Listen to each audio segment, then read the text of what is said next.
Isaiah 53. Tuko hapo, ndio? Isaiah 53, around there. From verse 10 to 12. Isaiah 53 from verse 10 to 12. Kabla nisome hiyo verse 10 to 12, yule ambaye atasoma hii chapter kwa uzima wake ili kupata muktadha wake, utapata kwamba ni unabii. Isaiah ni nabii aliyeishi miaka karibu 600 kabla Yesu atembee hii dunia. Karibu miaka 600, 700, around 600 to 700 years before Jesus Christ walked. Na alipotembea huyu Isaya, ukisoma kitabu chake, alipewa unabii mwingi sana kuhusu huyu mwana wa Mungu ambaye atakuja, kuhusu huyu Mesia ambaye Mungu amemtuma, kuhusu ile kazi ambayo Mesia waje kufanya. Kwa hivyo Yesu hata akija alisema, mimi mkiangalia hizo vitabu ambazo mnasema zinawapea maisha, hizo ndio vitabu zinakiri kunihusu. Those same books anawaambia Wafarisayo ambao wanajaribu kupingana nao, kwamba hizo vitabu mnatumia, hizo ndio zinafanya nini? Ndio zinanitetea. Kwa hivyo hata ukisoma katika mashtaka ya Yesu anawaambia straight up, mimi ndio Mesaya. Hawa watu ni kwa sababu hawataki kukagua, kwa sababu wako na testi walikuwa nayo.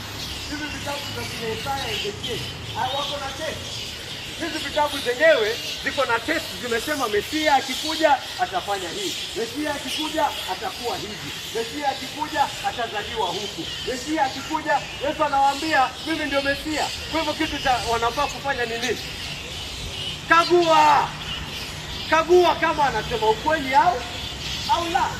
Kama anasema ukweli, basi yeye ndio Mesia. Kama Ezekieli anashuhudia Mesia ni huyu, basi ni yeye. Ninyi wenyewe mwasema Isaya ametumwa na Mungu, sio?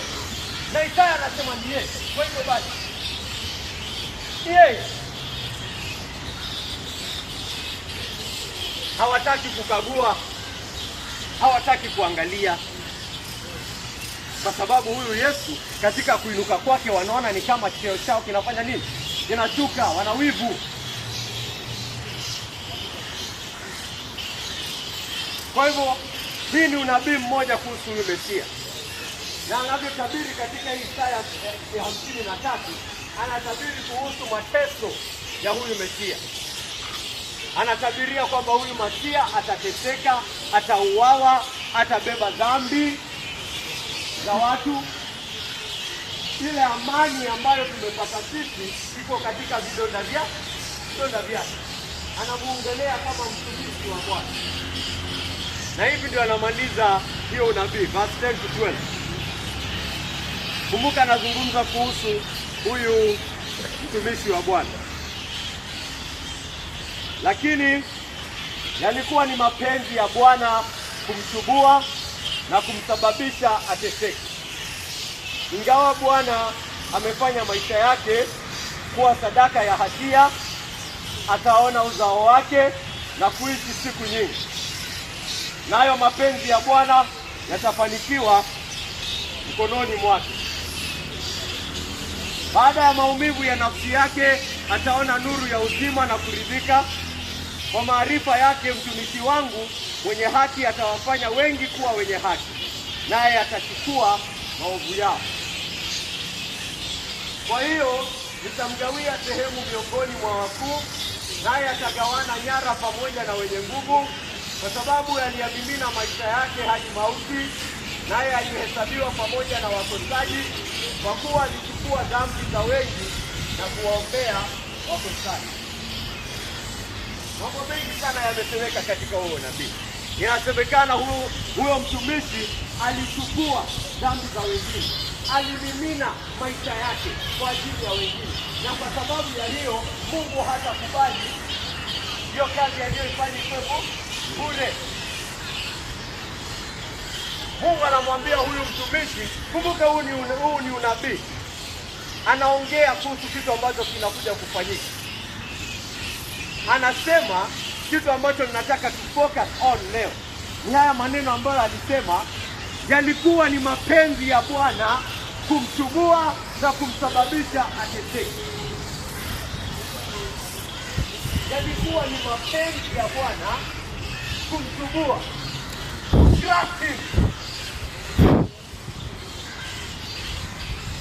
Mungu alitaka Yesu afe. Ilikuwa ni mapenzi ya Bwana Yesu adungwe misumari.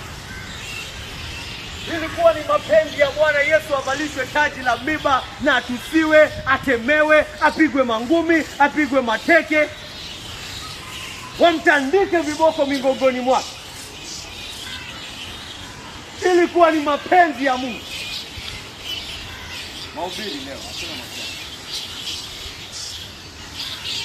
Nimesema munisikize kwa makini.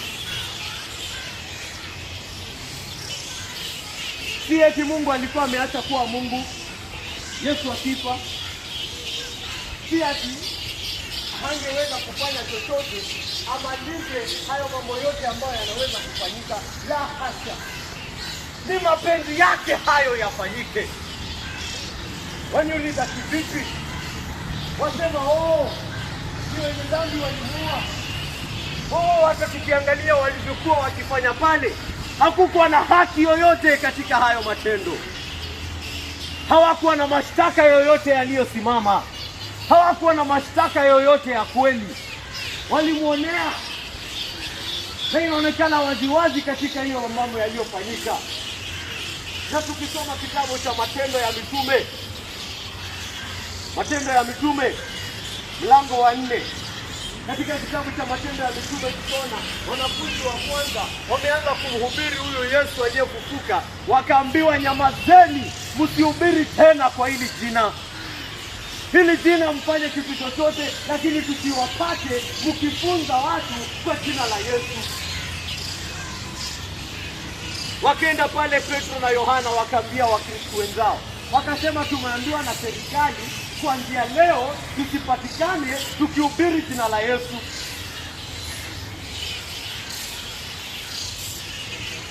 Wakaomba Wakristo wote.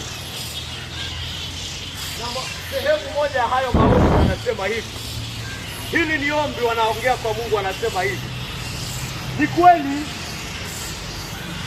Herode na Pontio Pilato pamoja na watu wa mataifa na Wanaisraeli walikusanyika katika mji huu dhidi ya mwanao mtakatifu Yesu uliomtia mafuta.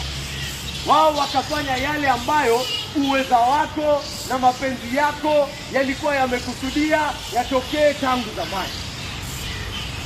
Walikusanyika hapa. Herode alikuwa hapa, Pontio Pilato alikuwa hapa, Warumi walikuwa hapa, Wanaisraeli walikuwa hapa. Wote wamekusanyika, wote wamekuwa marafiki, kwa sababu hadi imeandikwa Herode na Pontio Pilato walikuwa maadui. Hadi ile siku ya kusulubishwa kwa Yesu wakakuwa nini?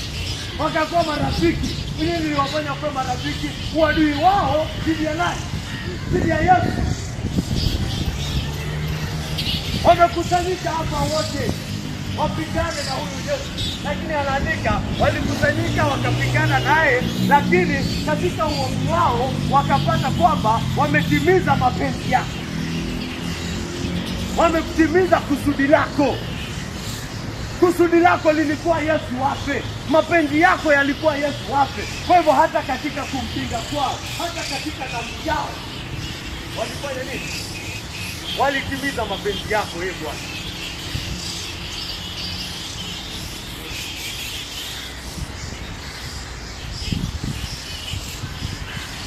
Kwa hivyo wanamwambia huyu Mungu, basi hata sisi tupe nguvu, hata sisi wakitupinga, kama wewe uliweza kufanya kazi yako kupitia mikono za adui zako. Hata adui zako wanakufanyia kazi wewe Bwana.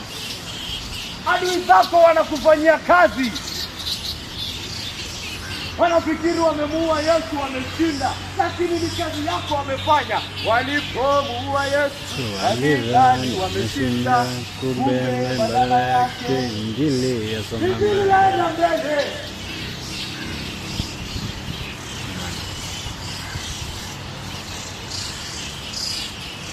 Hata adui za Mungu wanamfanyia kazi leo. Wanafikiri wanaua Wakristo, wanafikiri wamewakata kichwa, wanafikiri wamefukuza Yesu katika nchi zao, lakini watapata ya kwamba ni kusudi la Mungu. Wanafanya nini? Wanatimiza.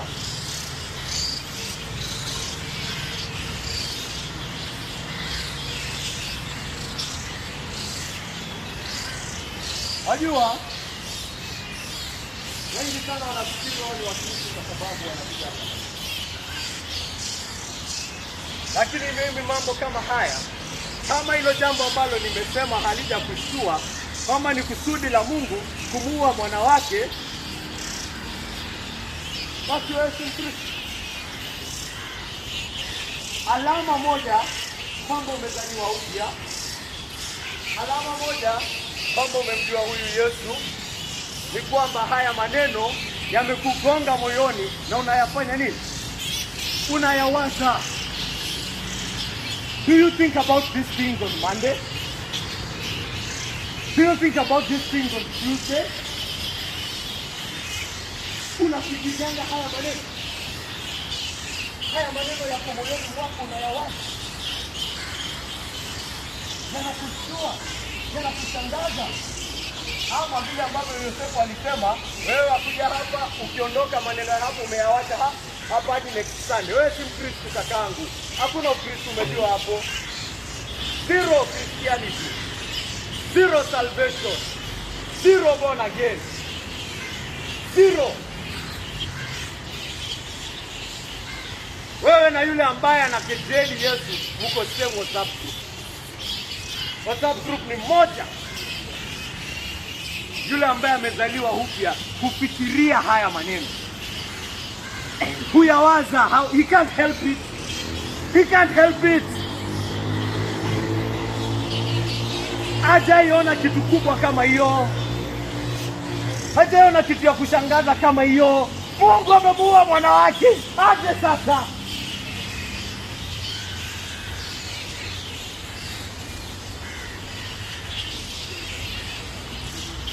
Tukisoma hizi vitabu tunaona kuhusu utakatifu wa Mungu.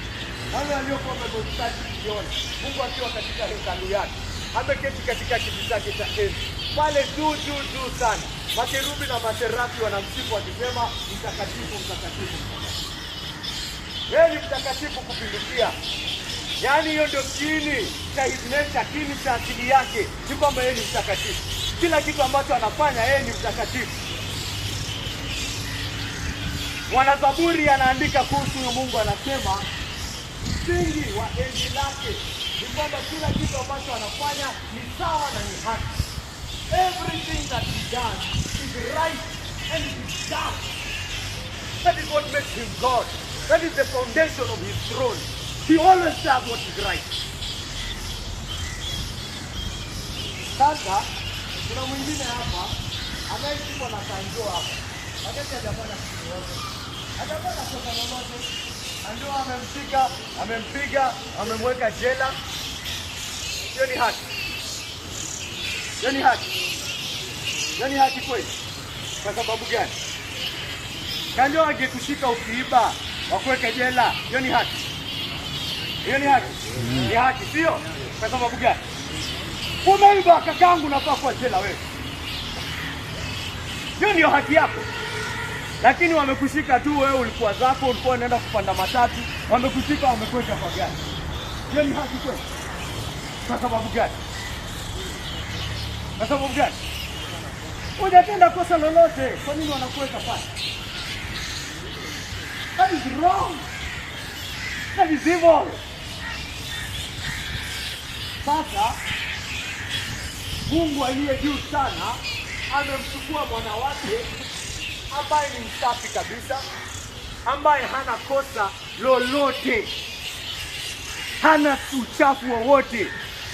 Ukimwangalia anasema kwamba yeye ni chapa ya Mwenyezi Mungu, the very exact image of God. Alafu amesema nini? Ninataka kufanyia nini huyo? Nataka kumuua.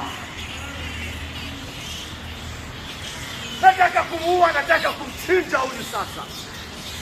Nataka nimchukue, nataka nichukue misumari, nizidunge kwa mikono yake. Yes! Hiyo ndio mapenzi Mungu anataka. Anataka kufanya hivyo mwana wake. Amesema kwamba walipokuwa wanafanya hiyo, walikuwa wanatenda mapenzi ya Mungu. I want to take nails and I want to drive them through his hand. Yes, that's what I want. I want to take a spear and I drive it through his chest. Yes, that is what I want of God.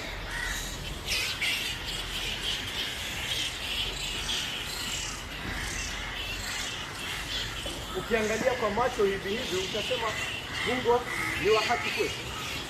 Kwa nini anamfanyia Yesu hivyo? Kwa nini anafurahia Yesu akifanyiwa hivyo? Kwa nini ni mapenzi yake Yesu afanyiwe hivyo?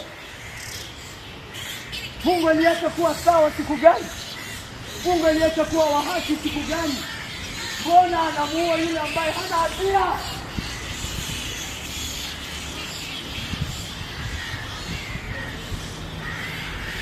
Unataka kuniambia wewe ni Mkristo na hayo mambo hayawazi au yafikirii? Kuna mambo makubwa sana katika maisha yako kuliko Mungu kumuua wanawake wa pekee aliye msafi na hana hatia. Kuna jambo naona lingine sana. What is Kristo kwa ni kweli? Do you think there's anything bigger than that? Nani atathibitisha haki ya Mungu? Nani atathibitisha haki ya Mungu hapa siku ya leo? Ewe Mungu, thibitisha haki yako. La sivyo kama wewe Mungu uko wa aina hii, if God you are a cruel God, basi hatuna amani sisi wote. Kama Mungu ni cruel hivyo, ukifanywa hivyo na kando unakaa pale ndani una hasira, una uchungu. Sasa imagine yule ambaye ameumba hizi dunia angekuwa hivyo. Ungeweza lala usiku ukijua Mungu ako hivyo? Yaani anaweza kufanyia tu hivyo tu venye anataka. Ungelala kwa amani kwamba yule ambaye anaendesha hii jua hako hivyo?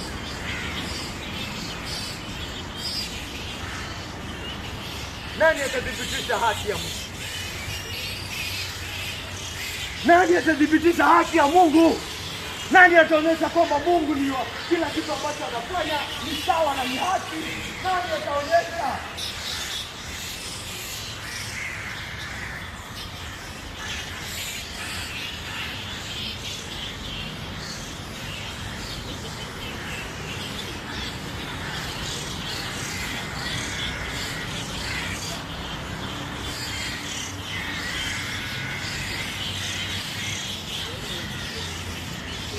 Hata Yesu mwenyewe anajua kwamba ni mapenzi ya Mungu. Kuna wakati ambapo alikuwa anasema lazima uwawe, lazima afe. Petro akamwambia hakuna kitu kama hiyo inaenda kufanyika. Hakuna kitu kama hiyo. Yesu akamwambia Petro, nenda basi na mimi wewe shetani. Hautaki maneno ya Mungu, unataka maneno ya binadamu. Anajua mapenzi ya Mungu ni kwamba ni wawe. Yesu anajua. Akiwa pale Getsemani anasema si mapenzi yangu bali yako wewe. Anajua ni mapenzi ya Mungu anywe hicho kikombe.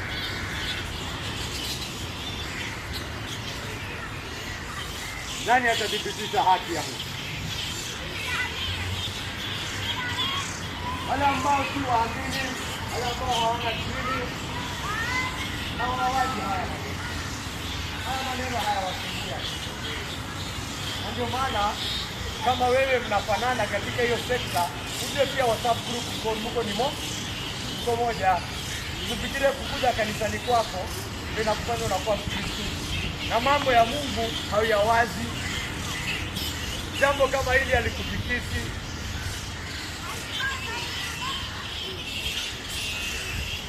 Amen. Amen. Uislamu pia wanajibu lao. Uislamu pia unajibu. Yes.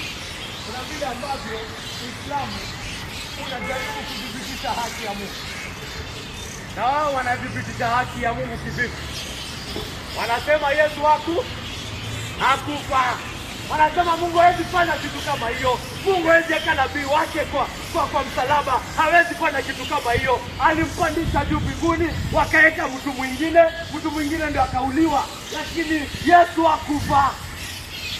Yesu hakudhulumishwa. Mungu hawezi fanya kitu kama hiyo. Wanakataa. Wanasema hiyo ni mambo kina Petro na Paulo walitunga.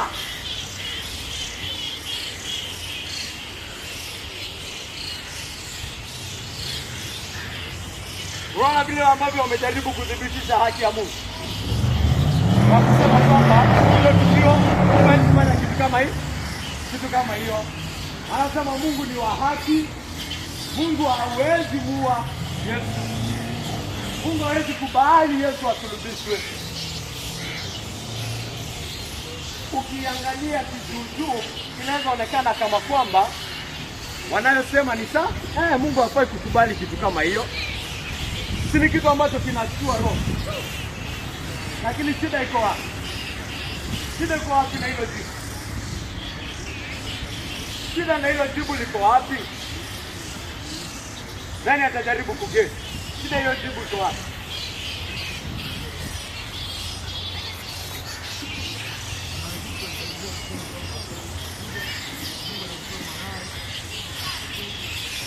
Hiyo shida moja hapa. Shida moja ni maandiko. Maandiko haya yote ambayo yanadhibitisha kwamba Masia lazima afanye nini? Afe. Hiyo ni shida moja. Shida nyingine ni kwamba ilifanyika. It happened. It happened. Jesus Christ was crucified. It happened.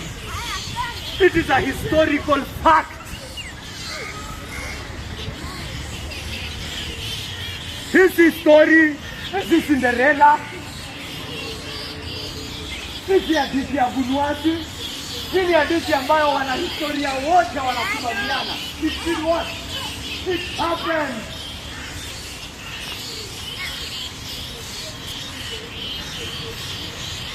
Kwa hivyo wewe kuja kusema haikufanyika, ni wewe kutoroka ukweli. Unatoroka ukweli. Unahepa ukweli.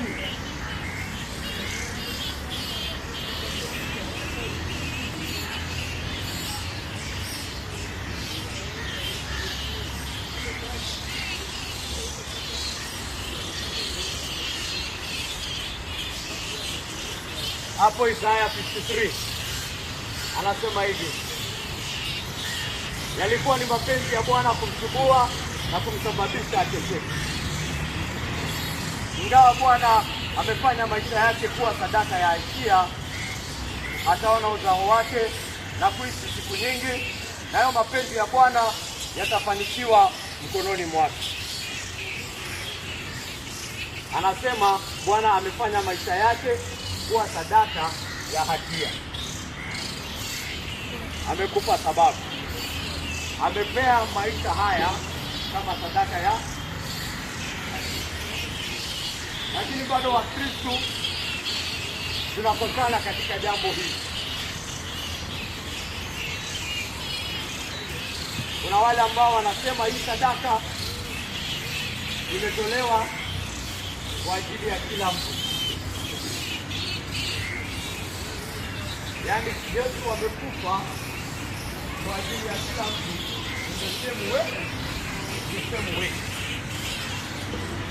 hakuna tofauti kati ya mteule na yule ambaye si mteule.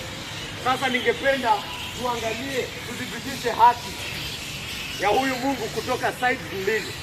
Kutoka side ya Mungu, kutoka muono wa Mungu. Mungu akiwa pale akimake hiyo decision. Mungu akiwa pale akiamua na muua huyu Yesu.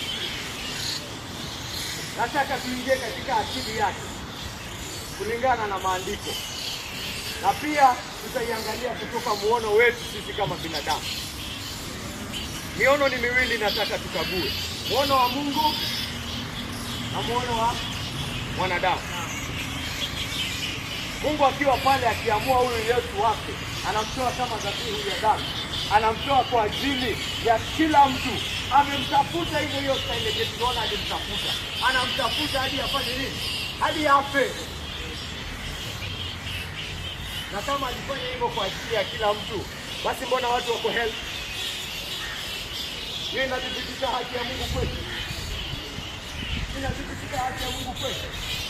Kama Mungu alimtafuta mwana wake wa pekee aliye mtakatifu wa aina hii, akamtafuta staili hiyo, basi mbona wengine wako wapi? Mbona wengine wamepotea? Kwa sababu katika yeye kumtafuta hivi, anamtafuta ili afunike dhabihu za watu, atawafunike dhambi za wengine, sio? Ndio maana wewe, huyu Yesu hapo pale anafuliwa ili wewe usifanye nini? Usiuawe. Wewe ndio unafaa kutafutwa hivyo.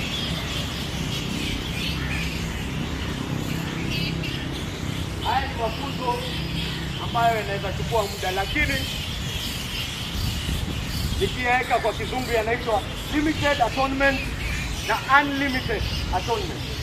Atonement ni hiyo kutoa dhambi, kufunika dhambi. Ukisema iko limited, inamaanisha Mungu alijua huyu Yesu anaenda kukufia na nani. Unlimited ni kumaanisha amekufia kila mtu the same way. Sisi kama tunaelewana. Sisi kama tunaelewana. Na hili kanisa letu tumesema ambalo ninafunza hapa ni limited atonement. Kutoka mpango wa Mungu, Mungu amepeana, tukisoma neno, Mungu amepeana watu kwa huyu Yesu. Kuna nambari ya wateule kutoka ulimwengu mzima ambao Mungu amewapea kwa nani? Kwa Yesu. Amefanya agano kwamba atawaokoa hawa watu kutoka ulimwengu kufanya nini? Kabla hata ulimwengu kuumbwa. Amewapea hawa watu kwa Yesu. Na wote walipao Baba tumesema watafanya nini? Wote walipao Baba watafanya nini?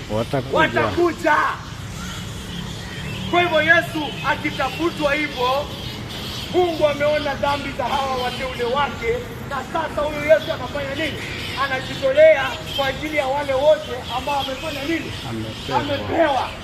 Kwa hivyo huyu Yesu akiteswa hivi, unajua Mungu anamtafuta kumuua. Ni nani anaua? Ni hawa wateule. Anafanya kazi safi, kazi kamilifu. Hiyo pekee ndio inaweza kudhibitisha haki ya Mungu katika kumtafuta mwana wake hivi. Covenant, it's a covenant. Ni agano ambayo Yesu ako nayo na watu wake. Kwa hivyo Yesu anasimama katika sehemu yao.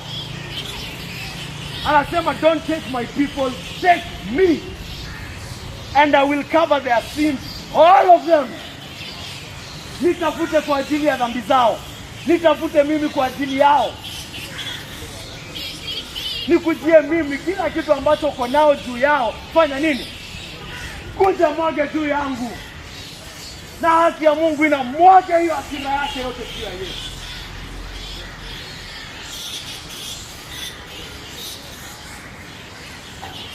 Hiyo ni from mwana wa Mungu. Sijui kama tunaelewana. Mungu amekufa. Yesu ametoa maisha yake. Na ni kwa ajili ya wale wote ambao Mungu amempea.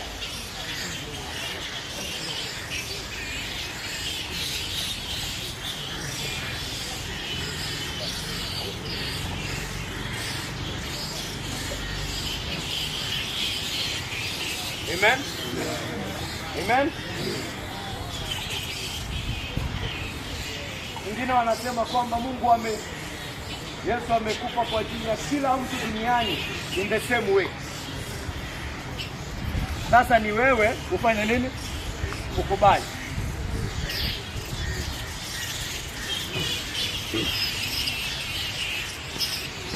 Na wale ambao hawakuhubiriwa Yesu wanafanya nini basi? Wanafanya nini jehanamu?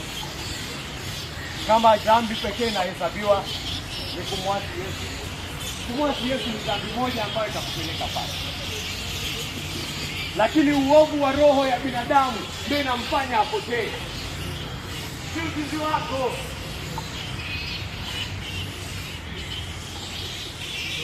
tamaa yako.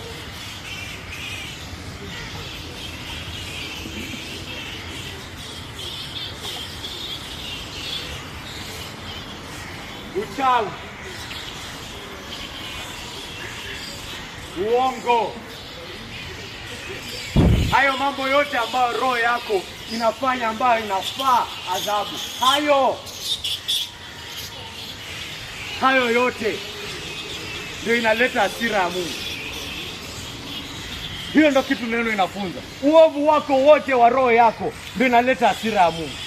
Na Yesu anasimama hapo anasema nimechukua yote. Kwa hivyo Mungu akimtafuta huyu Yesu, akimtafuta kumuua, anajua anamtafuta kwa sababu gani? Kwa ajili ya wale wote ambao amewapea kwa mwana wake. Kwa hivyo yule yote ambaye amepeana kwa mwana wake, Yesu amefanya nini? Amefunika dhambi yake. Kwa hivyo hakuna hukumu juu yake imebaki. Hakuna yule yote ambaye anaweza kumshtaki yeyote ambaye yuko ndani ya Yesu. Hakuna. Kwa sababu gani? Uko na nini cha kushtaki? Nini kimebaki? Mungu anamtafuta mwana wake hadi akamuua. Kwa sababu ya huyo, nini imebaki? Kuna kitu inaweza kuwa imebaki kweli? Mungu amemhunt down his son, his innocent son. He has hunted him down for the sake of all those who are in him. Kwa hivyo kwa yeyote ambaye yuko ndani ya Yesu, hakuna laana juu yako. Hakuna laana juu ya Mkristo, tutasema hapa. Hakuna laana juu ya Mkristo. Usidanganye kuna laana ya familia. Haya, kuna laana ya familia sawa. Uko ndani ya Yesu ndio swali. Kama uko ndani ya Yesu, Yesu alitafutwa kwa ajili yako. Laana zako zote amefanya nini? Amechomwa kwa sababu yako. Amechukuliwa kwa sababu ya laana zako. Amechukuliwa kwa sababu ya dhambi zako. Ametafutwa yule msafi, yule asiye na hatia. Haki iko wapi? Mungu kila kitu ambacho anafanya ni cha haki. Nani atadhibitisha haki ya Mungu? Hakika Mungu anasema ni kwa sababu nilitafuta mwana wangu kwa ajili ya hao wote walio na laana, kwa ajili ya hao wote walio na hukumu. Haki ya Mungu imedhibitishwa. Sijui kama muona venye haki ya Mungu imedhibitishwa. Kila kitu anachofanya Mungu ni cha haki. Hata kumuua mwana wake wa pekee. Hata kumuua mwana wake wa pekee. Hata kumtafuta mwana wake wa pekee, kumtunga, ni haki. Kwa sababu alikuwa amemtoa kama kafara kwa ajili ya wale wote aliompea huyu Yesu. Wataokoka kivipi? Wataokoka kivipi? Haki ya Mungu iko juu yao. Haki ya Mungu inasema wapotee. Haki ya Mungu inasema wauawe. Mwana wake anasema niue mimi, nitasimama kwa ajili yao. Niue mimi, nitafute mimi. Na haki ya Mungu inaenda direct for your representative wao. Amen. Amen. Amen.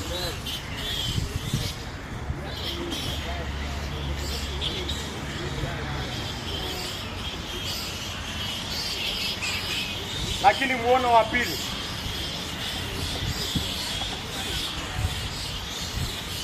na ndio maana katika hii Isaya chapter 53 inasema ingawa Bwana amefanya maisha yake kuwa sadaka ya hatia, ataona uzao wake na kuishi siku nyingi, nayo mapenzi ya Bwana yatafanikiwa mkononi mwake.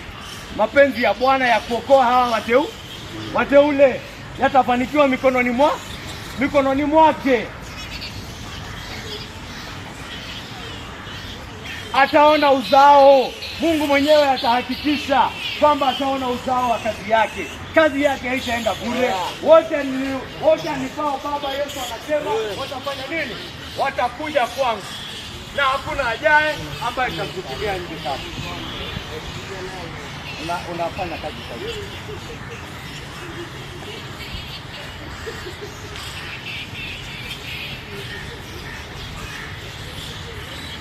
Amen. ataona. Mungu mwenyewe atahakikisha. Mungu mwenyewe atahakikisha kwamba hii kazi ambayo Yesu amefanya haitaenda bure. It's not going to go to waste. God himself is going to make sure.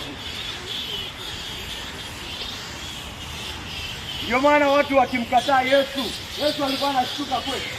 Sasa anasema wote alikuwa baba watakuja. Watakuja. Mungu mwenyewe atahakikisha kwamba watafanya nini? Watakuja. Na watakuja wakikimbia. Na watakuja kwa moyo mkunjufu. Na watakuja kwa moyo wa furaha. Wewe nenda pale, niendelea kutubu katika dhambi zako. Nenda. Nenda kwa kujitegemea pale wewe mwenyewe. Wote ambao Mungu amenipa watafanya nini? Watakuja.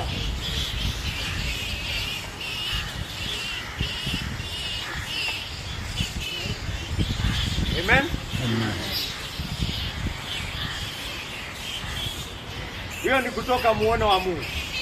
Na sasa katika muono mwingine, muono wa wewe mwanadamu sasa. Tumeona kwamba katika akili ya Mungu, Mungu amedhibitisha haki ya matendo yake. Kwa sababu ni mapenzi yake aokoe hawa wateule. Ni mapenzi yake, neema yake ing'ae katika yeye kuokoa wenye dhambi. Ni mapenzi yake kuokoa wenye dhambi. Kwa hivyo hiyo mipango yake itafanikiwa katika mikono ya huyo mtumishi wake. Lakini sasa katika muono wa binadamu, kwa sababu Yesu aliposema wote alipao baba watakuja, anaendelea na kusema na hakuna atakaye kuja ambaye atafanya nini? Tamtupilia nje. Ambaye atafanya nini? Tamtupilia nje. Tamtupilia nje kama. Mtu asikuja hapa aseme mimi si mmoja wa wateule. Mtu asikuja hapa aseme mimi si mmoja wa wale waliochaguliwa. Kwa sababu hii injili naihubiri mbele yako wewe sasa. Naihubiri mbele yako wewe sasa, usikie, uone kitu ambayo Mungu amefanyia mwana wake. Uione na ushtuke. Uione na ushangae. Mungu wa haki anaweza fanyia aje mwana wake hivyo? Mungu wa haki anawezaje fanyia hivyo mwana wake? Anawezaje muua hivyo? Anawezaje mchinja hivyo? Ni kama hata mpendi, ni kama yeye ni mwizi, ni kama yeye ni jambazi sugu, amechukua kitu na anataka kumkata. Mbona Mungu anafanyia mwana wake hivyo? Jiulize hiyo swali wewe. Jiulize hiyo swali wewe, ni swali ya kiinjili. Na kwa nguvu za Roho Mtakatifu upate kugundua ambayo amesema. Amefanya huyu Yesu kuwa dhabihu ya dhambi. Na wewe pia ufanye sehemu yako katika kudhibitisha haki ya Mungu. Je, hauoni jinsi yako ya kudhibitisha haki ya Mungu? Hauioni? Kuna yule ambaye ashaiona kabla niiseme. Kuna yule ambaye ameiona. Wewe mwenyewe utadhibitishaje vipi haki ya Mungu? Utasemaje rohoni mwako kwamba Mungu ni wa haki kumuua Yesu? Utasemaje rohoni mwako kwamba Mungu ni wa haki kumuua Yesu? Utasemaje?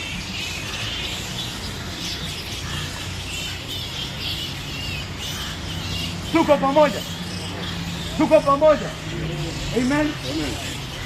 Waza hiyo swali. Utasemaje, utadhibitishaje haki ya Mungu? Utasemaje useme kwa haki ninasema kweli kitu ambayo Mungu amefanyia Yesu ni sawa? This is right. What God did for his son is right. Nakwambia njia ni moja na ni moja pekee. Na hiyo ni kusema kwamba huyo ambaye ni mwenye dhambi kiasi hicho hadi Yesu akafanyiwa yoyote ni nani? Ni nani? Ni mimi. Ni mimi ndio nilifanya Yesu akauliwa hivyo. Angalia vile Mungu anafanyia mwana wake. It is me. It is me. Mungu alimuua mwana wake hivyo kwa sababu yangu mimi. Mimi ninaangalia roho yangu na naona vile mimi ni mchafu, na ni Mungu alimtafuta mwana wake hivyo kwa sababu yangu. I am evil. Ninafaa kupotea milele, ninafaa kuuawa, ninafaa kukufa, na ndio maana Mungu alifanyia Yesu hivyo. Kwa hivyo kitu Mungu alifanyia Yesu ni haki, kwa sababu alikuwa anafanya hivyo kwa sababu gani? Kwa sababu yako. Unadhibitisha haki ya Mungu kwa kugamba kwamba wewe ni mwenye dhambi kiasi cha Yesu afanyiwe hayo yote.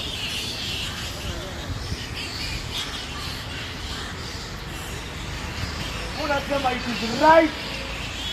It is right that God did that because there was no other way I could be saved. Mimi na uovu wangu wote hakuna kitu ningeifanya.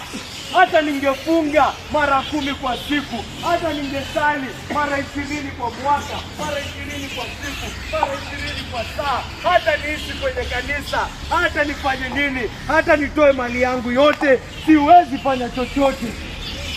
Na ndio maana ilimpasa Mungu amfanyie hivyo mwana wake kwa ajili yangu mimi, si kwa sababu yangu mimi.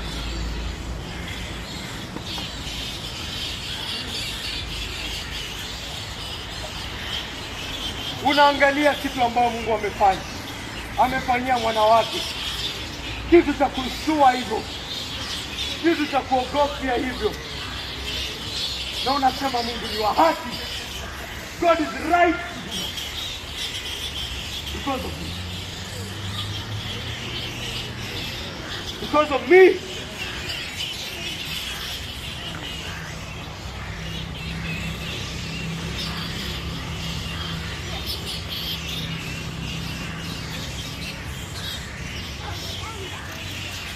Unadhibitisha haki ya Mungu. Na katika wewe kudhibitisha haki ya Mungu, kwa kusema wewe ni mwovu kiasi hicho, pia unaonyesha kwamba Mungu amefunika dhambi yako katika huyu Yesu Kristo. Ndio maana alimtafuta hivyo. Ndio maana alimuua hivyo. Ndio maana alimkatakata hivyo.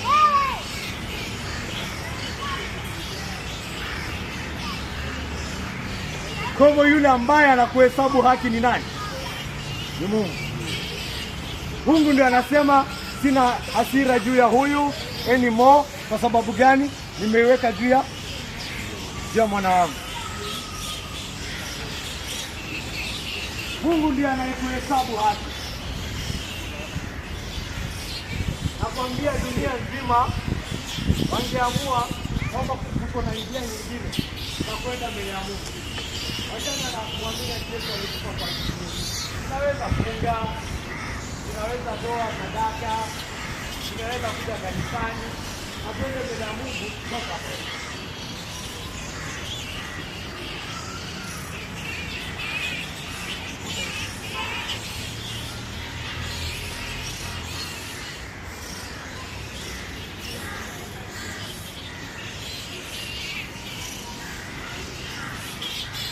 Tunaweza fanya hii. Ninaweza fanya hiyo. In short, kitu tunasema, mimi sioni kwa sababu gani Mungu alifanya hiyo kazi. I don't understand why God had to do that to his son. That is what you're saying. Ukiona kuna njia yoyote nyingine ambayo unaweza enda mbele ya Mungu ambayo sipo mimi sipo kwa Yesu, kitu ambacho unasema rohoni mwako ni mimi sielewi kwa nini Mungu alimuua Yesu sasa. Kwa sababu ninaenda mbele yake njia ya. Kuna njia zingine. I don't understand. It was unnecessary. That is what you are saying. Hakukuwa na haja. Hiyo ndio kitu tunasema. Hakukuwa na haja Mungu kuua Yesu. Mimi naweza funga na Mungu atanikubali kwa kufunga kwangu. Mimi naweza sali na Mungu atanikubali kwa kusali kwangu. Mimi naweza toa sadaka na Mungu atanikubali kwa sababu ya kutoa sadaka kwangu. Ndio tunasema.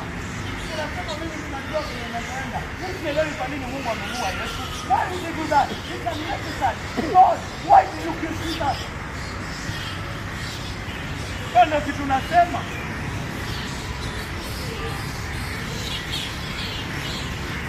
Hiyo ndio kitu nasema katika roho yako.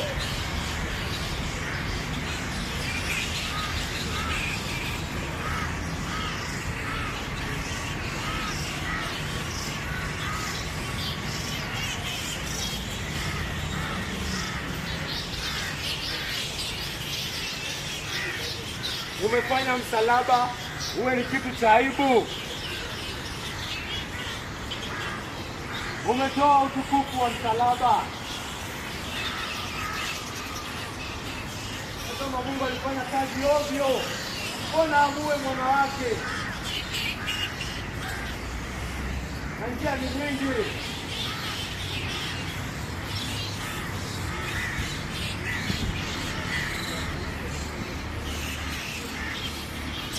Ni kama tunaelewana.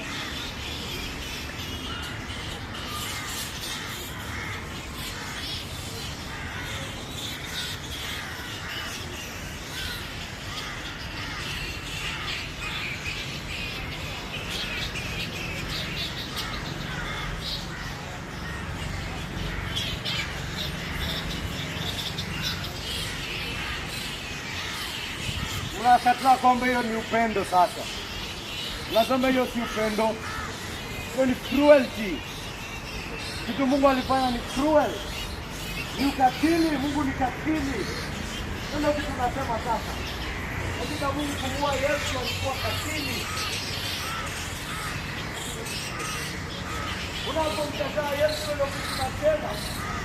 Mungu ni katili kumua mwana wake. Kwa sababu kwa nini afanye hivyo? Inakuwa upendo aje sasa.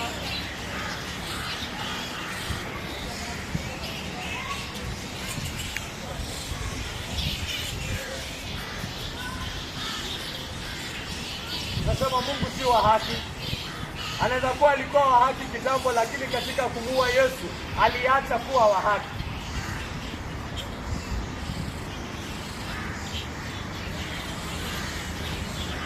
My friend, njia ni moja pekee na kumtukuza Mungu katika hiyo kazi. Ni kugundua kwamba there is no other way.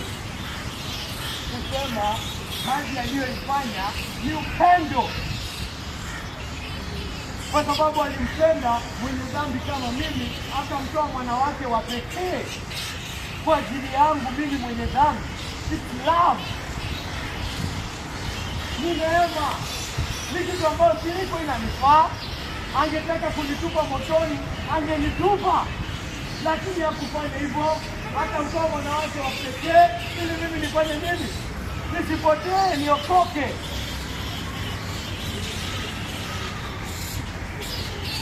That is the only way. You say, hakuna kitu mimi naweza leta mbele ya Mungu. Ndio maana yeye mwenyewe amemtoa mwana wake kwa ajili yangu. Sababu mimi sina chochote cha kupeana. Sina kazi yoyote ya kufanya. Sina uwezo wowote wa kujisafisha. Sina uwezo wowote wa kuja mbele yake. Nawe nakubali Mungu ni wa haki, kwa sababu alimuua mwana wake hiyo style, kwa sababu yangu mimi muovu.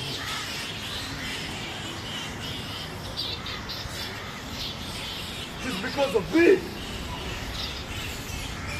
That is how you justify God.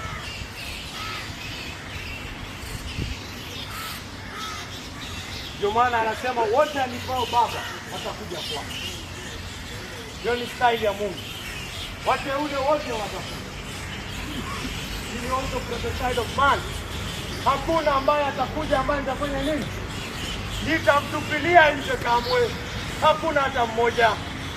Je, unaona kwamba huyo Yesu alikufa na ni kitu cha kushtua? Na ni kwa sababu yako wewe? Njoo! Sema Yesu, nakubali umekufa kwa ajili yangu. Hakuna ajaye atakayetupiliwa mbali kamwe. Hakuna sasa. Hakuna mtu anaweza kuja kusema ati mimi ni muovu sana, mimi ni mchafu sana, mimi nimepotea sana, Mungu hawezi nikubali kwa sababu ya mchafu wangu. Hii ina make sense in light of what we discussed, no? Kwa sababu kitu ambacho Mungu amefanyia Yesu ni kitu mbaya sana. kwanza sasa hata wewe ndio unafanya nini? Ndio unaungama kwamba mimi ni mbaya sana, ndio maana ilimpasa Mungu kufanya jambo kama hilo kwa ajili yangu. Kwa ajili yangu. Hakuna mwenye anaudhuru kusema ati mimi ni mbaya sana siwezi kuja kwa Yesu. Kwa sababu ya ubaya wako ndio Mungu alikuwa mwana wake. Njoo jinsi ulivyo. Njoo na uchafu wako. Njoo na uovu wako. Njoo, wacha Mungu akusafishe kwa damu ya mwana wake. Wacha yeye mwenyewe akiri kwamba yeye ndo anakuosha. Wacha yeye mwenyewe akiri kwamba yeye ndo anakusafisha. Wacha yeye mwenyewe akiri kwamba yeye ndo amekuhesabu haki kwa sababu ya yale ambayo amefanyia Yesu.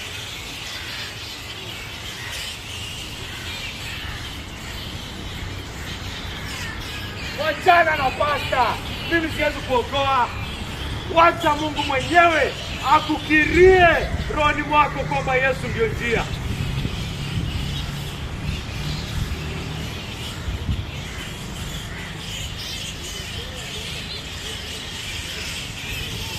Wacha yeye mwenyewe akuonyeshe hakuna njia yoyote nyingine.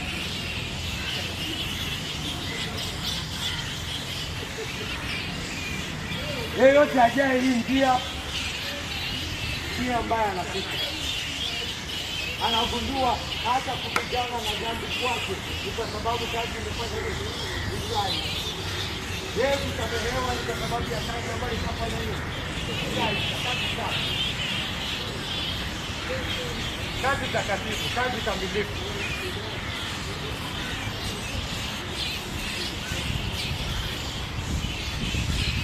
Niache kusikia watu wakisema nitakapokuwa si Mkristo sugu, nitakapokuwa Mkristo gwiji, ndio Mungu ataanza kunisikia. Kuna kitu kama hiyo kweli? Ati hiyo nitakapookoka sawa sawa. What do you mean kuokoka sawa sawa? Kuokoka ni kugundua kwamba hakuna njia nyingine, ilimpasa Mungu kumua Yesu. Na kwamba yule ambaye amegundua hiyo ameokoka hata kuliko yule mwenye anafikiria ati sasa akianza kukuwa mhubiri ndio ameokoka sawa sawa. La hasha. Kama kuna kitu ungeweza fanya, basi Yesu aliuliwa bure. Na Mungu si wa haki katika hiyo aliyofanya.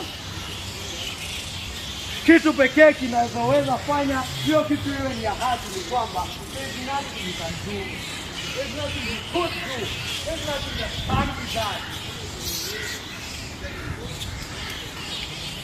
Hakuna kitu kingine. Ni Mungu anafanya nini? Akamtoa mwana wake wa pekee kwa rehema, kwa neema. Unakuta jinsi ulivyo.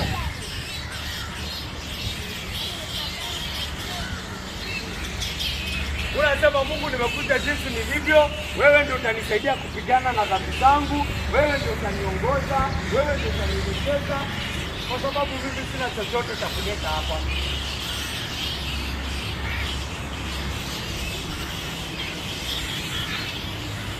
Hizi story za sisi nikikuwa Mkristo sugu. Hakuna kitu kama hiyo. Ati ndio Mungu atasikia maombi yangu. Mungu anasikia maombi yako kwa sababu hakuna hukumu juu yako. Na hakuna hukumu juu yako kwa sababu gani? Yote ameiweka kwa nani? Yesu Kristo.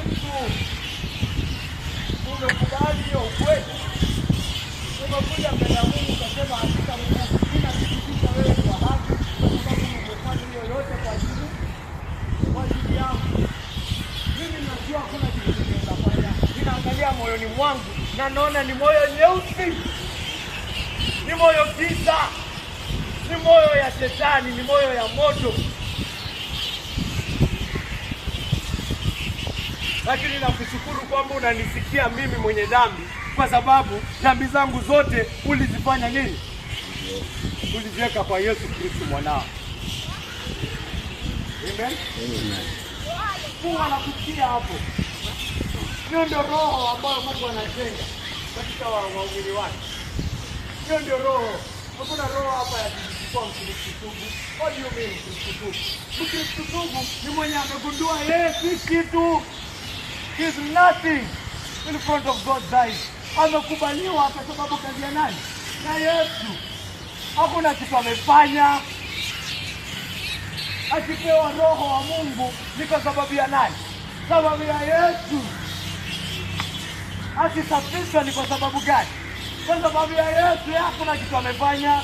Jana kuja hapo amesema Mungu hakuna kitu naweza fanya.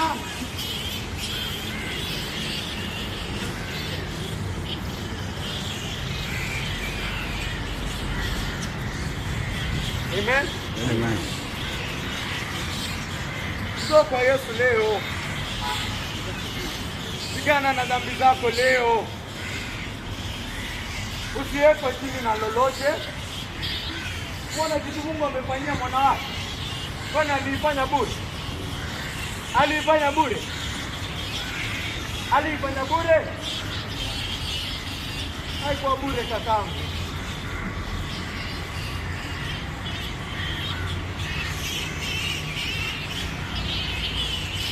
So useme ni kwa sababu yangu. Nimeona kitu kilichofanyika na nimeona kitu cha kushtua na nimejua ni kwa sababu yangu.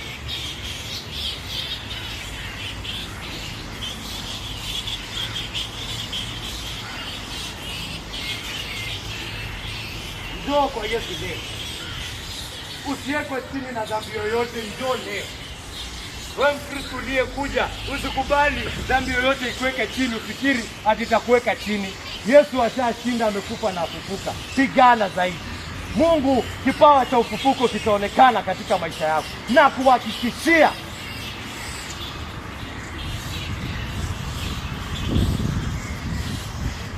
alikufa na akafufuka.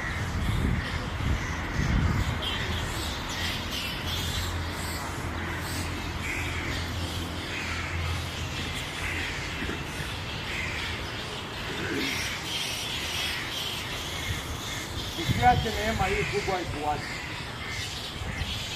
Usimtusi Mungu kwa kusema kwamba unajua njia nyingine. Shikilia huo msalaba leo. Katika kila kitu unachofanya, wacha msalaba uwe maisha yako. Waza msalaba. Fikiria msalaba. Tambua msalaba. Jaribu kuelewa. Nakwambia hata pale mbinguni imeandikwa tutakuwa tunaimba huu msalaba. Hizo kitu tutakuwa tunawaza hapo kwa wakati. Sisi ambao wenye dhambi kama sisi tumeweza kusimama mbele ya Mungu mtakatifu. Hiyo ni kitu cha it will take forever for us to sing about. Kwa kama hauimbi msalaba saa hii, unafikiri utaanza kuimba ambayo tutakuwa.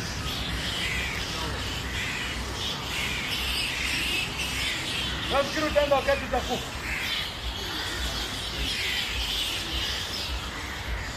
Iwe ni ishara hapo kwamba bado hujashangaa. Wewe ni ishara hapo kwamba bado hujashtuka kazi Mungu amefanya. Bado uko katika dhambi zako. Kwa sababu hujagundua wewe ni muovu kiasi gani hadi Mungu afanyie mwana wake kiasi hivyo. Hujadhibitisha haki ya Mungu rohoni mwako. Hujasema kwa moyo wa kweli kwamba Mungu alifanya haki katika kumuua Yesu. Hujagundua uovu wako bado.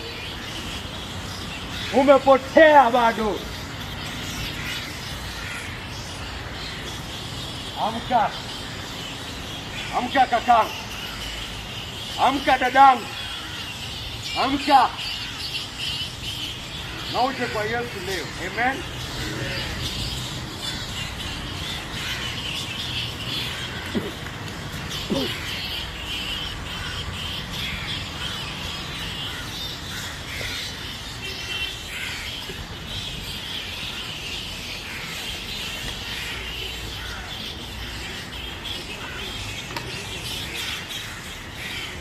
Mungu Baba wa milele, tunakuja mbele yako.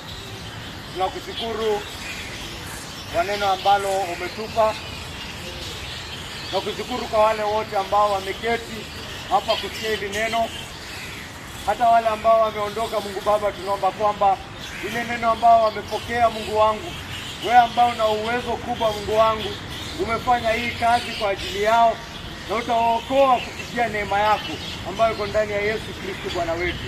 Hakuna yeyote ambaye amepotea sana ambayo neema yako haiwezi kuwafikia Mungu wangu. Hakuna yule ambaye ameasi sana Mungu Baba, ambao mkono wako hauwezi kumshika Mungu wangu. Na tunaomba Mungu wangu Baba wetu wa pekee, kwamba utaonyesha kazi yako ya kuokoa, utaonyesha kipawa chako cha wokovu, utadhibitisha haki ya kitendo chako cha kumtafuta mwana wako hadi kifo. Utadhibitisha haki kwa kuokoa hata wale waovu kabisa, wale wamepotea kabisa. Hao ndio tunataka Mungu wangu, hao ndio tunataka uonyeshe ulifanya kazi hii yako kwa sababu yao. Uonyeshe kipawa chako cha kuokoa, udhibitishe haki yako katika kumuua Yesu. Na wale wote ambao wamesikia neno lako Mungu Baba, ufunue mioyo yao ili wao pia wadhibitishe, waseme wao ni wenye dhambi. Waseme Mungu Baba, ulifanya haya yote kwa ajili yangu. Waje mbele yako leo waungame dhambi zao. Waje mbele yako leo waseme Mungu Baba, wewe ni wa haki. Nisamehe Mungu Baba kwa sababu ya Yesu.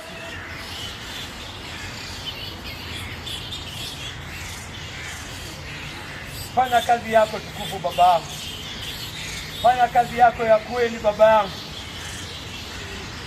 Na uwachunge na uwatunze wale waliomo hapa, wote waliomo hapa, hata katika maisha yao ya siku baada ya siku. Hili neno liwe tumaini kwao, hili neno liwe kweli kwao, hili neno liwe nguzo kwao Mungu Baba, na uwachunge kwalo Mungu Baba. Wape amani, wape imani kwalo Mungu Baba, ili wasitembee maisha yaliyoshindika Mungu Baba, bali maisha yenye nguvu, kwa sababu wanajua Mungu wa kweli, Mungu aliyejua anawapenda na anawapigania na hana chochote juu yao, kwa sababu wameweka yote katika juu ya mwana wake wa pekee aliye Bwana na mkombozi Yesu. Na ni kwa jina lake tukufu Yesu Kristo ninaomba nikiamini. Amen.